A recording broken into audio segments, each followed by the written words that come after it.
முத்தமிழறிஞர் டாக்டர் கலைஞர் அவர்களின் 100ஆண்டு விழாவை முன்னிட்டு திருப்பூர் வடக்கு மாவட்ட கழகம் சார்பில் பார்க் KSR திருமண மண்டபத்தில் டாக்டர் கலைஞர் அவர்களின் புகைப்பட கண்காட்சியை திறந்து வைத்தார். கழக அமைப்பு செயலாளர் அண்ணன் RS பாரதி அவர்கள். இதை தொடர்ந்து பொது மக்கள் பார்வையிட்டு பாராட்டி வருகின்றனர்.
புகைப்பட கண்காட்சி பார்க்கறதுனால ஒரு முன்னாள் முதல்வர் கலைஞருடைய ஐயாவுடைய புகைப்படங்கள்லாம் கண்காட்சி நடத்திருக்காங்க. எப்படி இருக்கு? நல்லா இருக்கு. இதுக்கு முன்னாடி இந்த புகைப்படத்தில் எங்கேயும் பார்த்ததில்ல. ஓகே, எல்லாத்தையும் பார்த்ததுக்கு ஒரு வாய்ப்பாக இருக்குது. நல்லா இருந்துச்சு. நாங்கள் ஆத்துப்பாளையத்துலேருந்து வந்திருக்கோங்க. இந்த கண்காட்சி ரொம்ப பயனுள்ளதாக இருந்துச்சு எங்களுக்கு. இது ஏற்பாடு பண்ண திருப்பூர் வடக்கு மாவட்ட தலைமைக்கு நன்றி தெரிவிச்சுக்கிறோம். இந்த ஒரு கடந்த தமிழ்நாடு வரலாற்றில் ஒரு அரசியல் வரலாற்றில் 50 வருஷத்தை அப்படியே பின்னாடி போய் இப்போ ரீவைண்ட் பண்ணி பார்த்துட்டு வந்த மாதிரி இருந்துச்சு. ரொம்ப யூஸ்ஃபுல்லாக இருந்துச்சு. கலைஞர் செஞ்ச திட்டத்தெல்லாம் இந்த தலைமுறை தெரிஞ்சுக்கிறதுக்கு ரொம்ப பயனுள்ளதாக இருக்கும். நன்றி. இதில் என்ன புகைப்படம் வந்து உங்களுக்கு பிடிச்சிருந்தது? இந்த வள்ளுவர் சிலையை கலைஞர் தெரிஞ்சு வச்சிருந்தது வரலாறு படிக்கும்போது ரொம்ப பிடிச்சிருந்துச்சு. நம்ம எத்தனையோ பேர் கலைஞர் சுற்றிட்டு வரலாம், ஆசைப்படலாம். அவர் வாழ்ந்த காலம் நான் வாழ்ந்தோம், சந்தோஷம் நம்ம நிறைய இருக்குது. புகைப்பட கண்காட்சி ரொம்ப சிறப்பு வாய்ந்தது. எத்தனையோ நிகழ்ச்சிகள் படம் எடுத்துருக்கலாம். இதுவே பாராட்டக்கூடியது.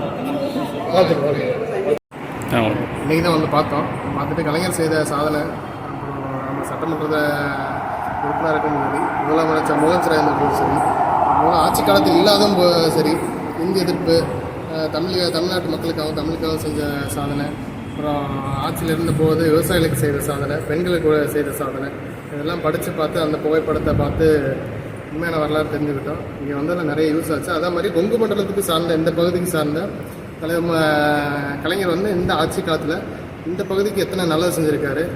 அதாவது நம்ம திருப்பூர் சார்பாக அந்த தொழில் வளர்ச்சிக்கு சார்ந்த எத்தனை கொண்டு வந்தார். அப்புறம் கொங்கு மக்களுக்கு வந்து அது வந்து எஃப்சியில் இருந்ததாகவும் அதை வந்து பிசிக்கு கொண்டு வந்து அவங்களுக்கு அதுக்கு முன்னாடி வந்து கல்வி சார்ந்தோ தொழில் சார்ந்தோ எந்த ஒரு இடஒதுக்கீட்லையும் எதுவும் கிடைக்கல. அதுக்கப்புறம் அவர் கொண்டு வந்ததுக்கப்புறம் தான் அதை வந்து பிசிஏல பேக்வர்ட் கிளாஸில் சேர்த்ததுக்கப்புறம் தான் கொங்கு சமுதாயத்துக்கு வந்து எஜுகேஷன்லேயும் தொழிலையும் நிறைய வாய்ப்பு கிடைச்சது. இடஒதுக்கீடு மூலிமா நிறைய வாய்ப்பு கிடைச்சதுன்னு தெரிஞ்சுக்கிட்டோம். இதை அமைச்சு கொடுத்த திருப்பூர் மாவட்ட வடக்கு திமுகவுக்கு நன்றி. இந்த புகைப்படம் பார்த்தீங்களா, கலைஞருடைய புகைப்படங்கள்லாம் பார்த்துருக்கீங்க. எப்படி இருக்குது அந்த காலத்தில் நிகழ்வுல எப்படி அவர் வந்து அரசியல் பண்ணி பற்றி அவ்வளோக்கா நம்ம தெரிஞ்சுக்கல. இப்போ பார்த்தீங்கன்னா நிறைய விஷயம் தெரிஞ்சுக்கிறதுக்கு ஒரு வாய்ப்பாக அமைச்சது. நாங்கள் என்ன தெரிஞ்சுக்கணும்னு நினச்சோமோ அதை வந்து பார்த்து தெரிஞ்சுக்கிட்டோம். இன்னொன்று எனக்கு தெரியறதோட என் பிள்ளைங்களுக்கு அதிகமாக தெரிஞ்சுக்கணும் இவங்களை பற்றி. அதனால் பிள்ளைங்களை கூட்டிகிட்டு வந்து நான் காமிச்சேன். தம்பி, எப்படி இருக்குது புகைப்படம்லாம்? ஐயாவுடைய புகைப்படம்லாம் எப்படி இருக்குது?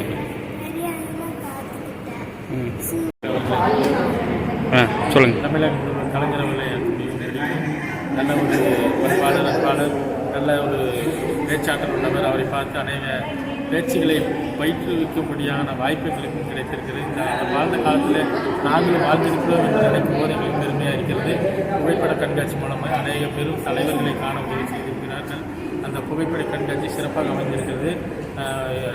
பல தேசிய தலைவர்களோடு அவர்கள் இருப்பதையும், முன்னாள் பிரதமர், ஜனாதிபதி, முதல்வர் போன்றவர்களோடு புகைப்படங்களை காணும் வாய்ப்பு கிடைத்தது என்ற நிகழ்ச்சி நன்றாக இருக்கிறது.